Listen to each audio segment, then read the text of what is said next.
When Pulp Fiction is described as a landmark film, it's not because it's believed that the film invented non-linear narrative or intersecting storylines or anything like that. Rather, it's a landmark film because it does all those things well, and because it came at a time when American popular films desperately needed to be shaken up.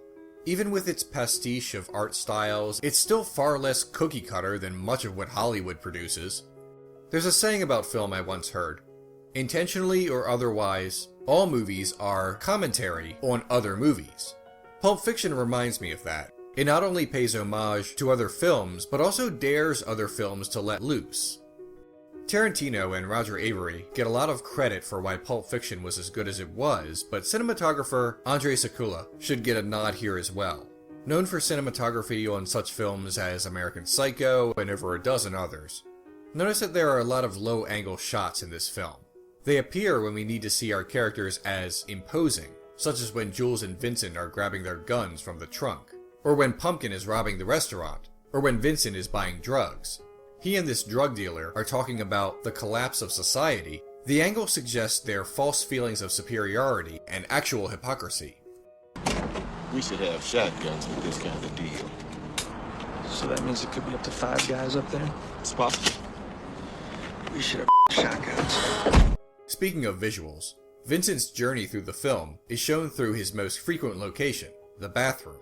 Here he is at the Wallace residence, about to discover that Mia has overdosed. And here he is reading a book in a restaurant while it's being robbed. And here he is emerging from the bathroom, unaware that Butch has returned. In all 3 instances, his trip to the bathroom has led him to miss something dangerous. It might be a visual clue that says his life is in the crapper. Critical examination of Pulp Fiction during its release largely focused on casting aside the traditional 3-act structure and the limitations of linear narrative, among other prominent features of the film. But discussing Pulp Fiction in the internet age always seems to circle the drain of speculation on what is in the briefcase. The most common fan theory about what's inside the briefcase is that it contains the soul of Marcellus Wallace. The evidence, if we can call it that, is so faint that no real case can be made for it, but for the sake of argument, let's try. The combination is 666, the so-called number of the beast. This lends some kind of spiritual element to the briefcase. Also, Wallace desperately wants it returned, so it must be important to him. Plus, it glows, so that's weird. We happy? Vincent! We happy? Yeah, we happy. The fact is, there's really nothing in the film that suggests it's his soul. Nothing. Religious elements of the film notwithstanding, this barely qualifies as a fan theory, let alone a legitimate interpretation. Writer-director Quentin Tarantino says that it's a MacGuffin, a plot device. What's inside is not important, and there are no real clues, no trail of breadcrumbs that can lead us to an actual answer because there is no actual answer. In the original script, it was supposed to be diamonds, but he changed it because a glowing orange briefcase looks cooler. It was inspired by another film, and that's it. And yet, no matter how many times he says this, people don't want to believe him. They want to believe it's something magical related to Marcellus Wallace, and this puts the brakes on critical discussion. In fact, of all the fan theories about the briefcase, Marcellus Wallace's soul is the least likely, even if Tarantino didn't refute it himself. Vincent gets a good look at its contents. If it were a soul, and Vincent recognized it as such, then that would make him a believer. It would be irrefutable, seeing with your own eyes proof of the soul, of the afterlife, of God. But he doesn't. As seen in the diner, he's a skeptic. If he really saw a living soul earlier, he wouldn't be so dismissive of Jules' thoughts on miracles. If Vincent saw a soul, he would be the one going through a spiritual crisis. But it's Jules who does that. Of all the fan theories about the briefcase, this is somehow the most popular one. And it's also the one that is refuted within the movie. About the miracle we witnessed. Miracle you witnessed. I witnessed a freak occurrence. What is a miracle, Vincent? The act of God. And what's an act of God? When God makes the impossible possible. But this morning, I don't think it qualifies. Also, Pumpkin instantly recognizes the object or objects when the briefcase is opened, enough that all he needs to say is that what I think it is? And Jules tells him that it is. So it must be something valuable but common enough that anyone off the street would know what it is, right away. In other words, not a soul. A thing nobody's ever been able to prove exists or show what it looks like. Also, do you really think that this restaurant robber is such an expert on human souls that he can immediately recognize whose soul it is? Based on the dialogue between Pumpkin and Jules, he knows exactly what it is, and that it's the soul of Marcellus Wallace. But how the heck would he know that if it's a soul? By the color of it? The smell? Look, it's a cute fan theory, but it makes absolutely no sense in the context of what we're seeing and hearing. None whatsoever. There's almost nothing in this film that suggests Jules and Vincent are carrying around the answer to life's greatest question in a briefcase. And there is so much that disproves it. Part of the fan theory is that the soul was removed from the neck, but it's been confirmed that the band-aid was only there because Ving Rhames was self-conscious about a scar. So, what's inside the briefcase? Well, Tarantino says it's nothing, but if we really need to give some in-universe tangibility to what's in there, let's think about this critically. In this scene, we can tell that Vincent is impressed by what he sees. What does Vincent like? Drugs. Maybe it's drugs.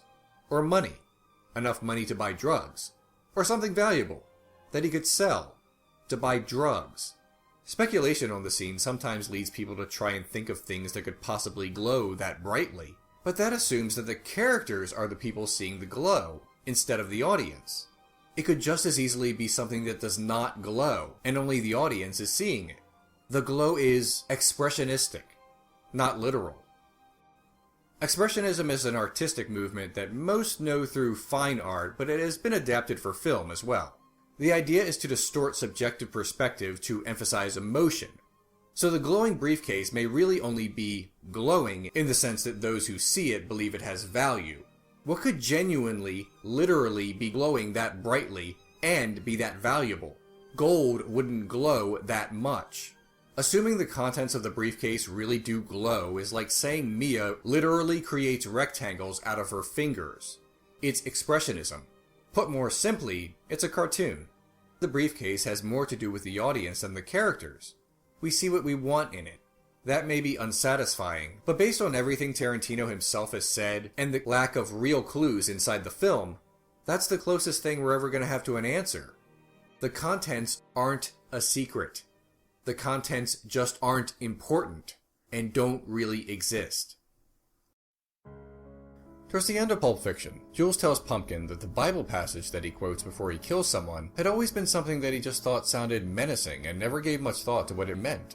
It was just a string of violent phrases that pumped himself up before murdering someone. Now, Jules realizes that there is more to it. He wants to be the good shepherd. He doesn't want to strike down anyone. There's more to it than violence. And that explains Pulp Fiction as well. On the surface, it's a crime story, or a series of crime stories. But if you watch it and pay close attention, there actually isn't very much violence at all. The opening scene has a discussion about violence and the threat of violence, but nobody is hurt. The next part is a long build-up and only a smattering of violence. This scene is 18 minutes into the film, the first time anyone is killed. Following this, Brett is murdered as well. And you will know my name is the Lord when I lay my vengeance upon thee. The next scene has no violence either. Next is a huge stretch of the movie that contains no actual fighting, unless you count the syringe that saves Mia's life. We don't even see Butch's boxing match. So we have a few gunshots around 18 minutes into the film, and then no more violence until 1 hour and 31 minutes. There's plenty of blood spilled in the gun store scenes, and then that's it. Outside of the accidental death of Marvin, all we have left are threats. Movie over. See, Pulp Fiction received a lot of heavy criticism during its time for being immoral, but in reality, maybe 95% of it had no bloodshed. The film is about different characters espousing different beliefs to each other. Jules' realization that his initial impression of the frightening Bible quote is actually about trying to be a good man runs parallel to Pulp Fiction itself, a seemingly violent film that is actually about being righteous.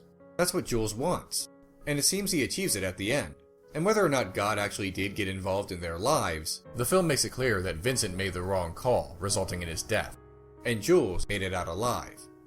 Every character believes in some form of value, some code.